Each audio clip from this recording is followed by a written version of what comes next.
I want you, brothers and sisters, to imagine the situation of a full-time employee. And this employee is responsible for financing his mother, his father, his children, and others. This full-time employee does not have any other source of income. And on top of that, he has debts that are outstanding. People are requiring from him their money. You with me? And then what happens? His employer turns around on one miserable day and says to him, "My brother, I am sorry to tell you, we no longer need you as part of the team. And we intend to make you redundant, and you have one more month remaining with us."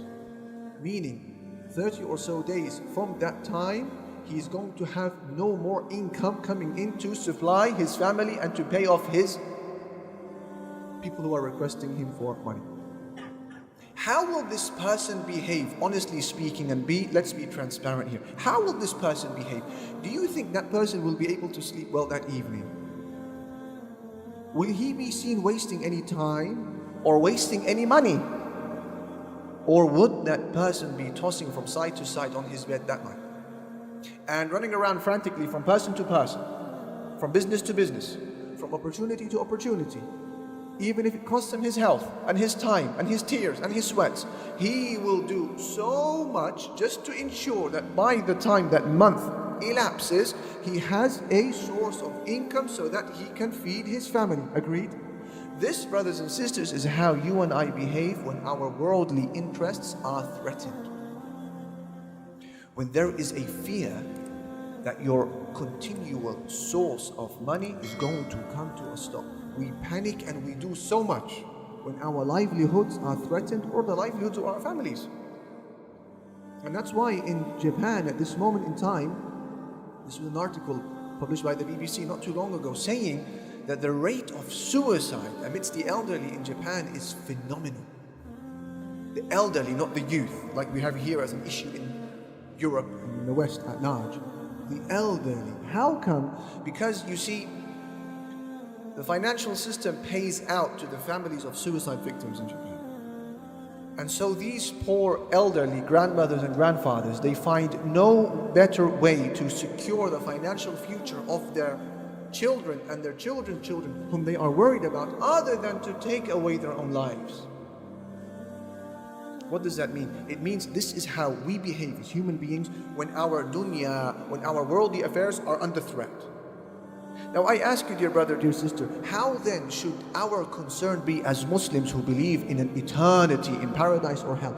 How should our concern be, and our eagerness and our enthusiasm that when we die, our deeds don't stop, but something is still coming into the grave. Something is still building the hereafter. And you and I have been put on notice as well, just like the man in the analogy. We've been put on notice. We were told, كُلُّ نَفْسٍ ذَائِقَةُ الْمَوْتِ, every soul shall die. You and I have been put on notice. We're going to be made redundant very soon, and redundancy is death.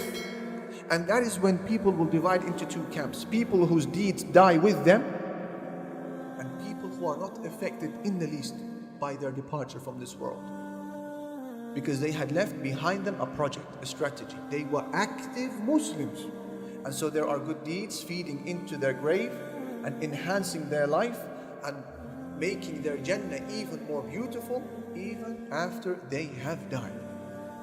Imam Ibn al-Qayyim, he speaks about this. In his book, طريق الهجرتين, he says, وَيَا لَهَا مِن مَنْقَبَةٍ مَا أَجَلَّهَا مِن مَنْقَبَةٍ وَيَا لَهَا مِن مَرْتَبَةٍ مَا أَسْنَاهَا مِن مَرْتَبَةٍ أن يكون الرجل مشغولا ببعض أشغاله في هذه الحياة الدنيا أو قد وسد التراب قد صار أشلاء ممزقة والحسنات تهدى إليه من كل ناحية.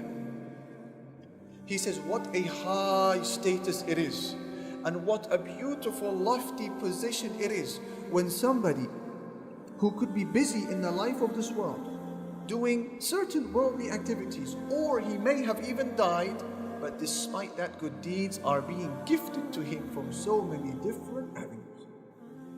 He says, تلك والله هي المكارم والمغارم. تِلْكَ وَاللَّهِ هِيَ الْغَنَائِمُ وَالْمَكَارِمُ. He said, this is what it means. This is what gains means. This is what booty means. This is what success means. وَفِي ذَلِكَ فَلْيَتَنَافَسِ الْمُتَنَافِسُونَ. And this is what the competitors should compete in. So ask yourself, dear brother, dear sister, bearing in mind my PhD, somebody may say, my master's, my degree, bearing in mind the fact that I don't have GCSEs, bearing in mind that I'm a male or a female, bearing in mind my love for management, bearing in mind my love for sports, bearing in mind my literacy or my illiteracy. What is my strategy for the hereafter? What is the project that is personal to me? What are the talents that I have that I need to do something about now before the day I meet Allah subhanahu wa ta'ala? Really ask yourself this question, brothers and sisters, as a matter of urgency, and nobody is exempt. And the fact that today we speak so many languages and we discuss in so many dialects, on the day of judgment, there will be no language that is recognized, and no dialect that is used, and no currency between us other than the language and the dialect and the currency of good deeds and sins. That's the conversation on that day.